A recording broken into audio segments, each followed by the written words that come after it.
Two very senior and experienced MPs who probably should have known better. Jack Straw and Sir Malcolm Rifkind thought they were discussing what paid advice they could give a Chinese company, but it was a sting operation. I'm self-employed, so nobody pays me a salary. I have to earn my income, but when I'm not doing something, I can do what I like. Mr Straw met the undercover reporters in his office in the House of Commons and talked about work he'd done for other companies. Obviously, if we get down the track, there's the issue of what fee you had in mind. Oh, of course. Yeah. Well, actually, it'd be good to, I don't know if you have a kind of daily rate in mind. I mean, normally, if I'm doing a speech or something, it's £5,000 a day. That's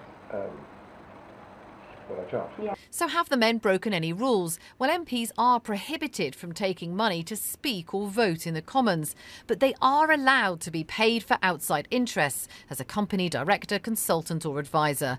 Any earnings, though, must be declared in the register of members' interests. Some have even suggested all this has security implications because Sir Malcolm Rifkind chairs the Parliamentary Committee which oversees Britain's intelligence agencies.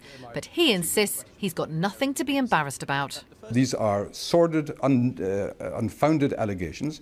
I'm going to fight them all the way. Of course, I have a salary as an MP, but in terms of my business interests, I don't receive salaries. I get paid for the work I provide for individual companies. Today, Mr Straw came out fighting. He's standing down as an MP in May and says although he's mortified that he's being tricked by reporters, he's simply using his experience to get another job. I've complied with not just the letter but the spirit of all the rules, and this interview with as it turned out, a bogus company set up by Channel 4 was not to do with my work as a Member of Parliament.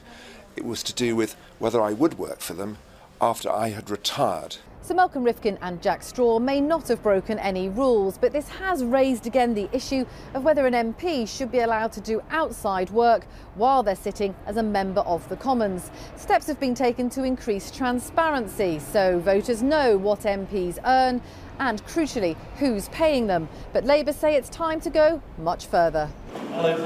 Ed Miliband, on a visit to Croydon today, said he wants to limit the type of extra work MPs can do. Labour candidates standing at the next election will be banned from taking paid directorships or consultancies.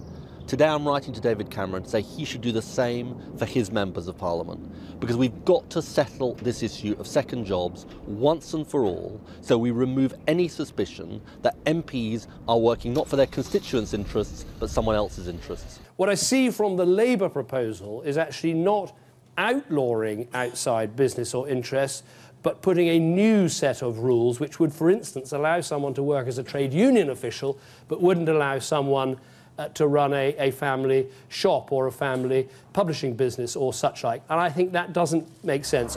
This episode adds to the suspicion of some voters that MPs are in it for their own personal gain rather than to serve their communities.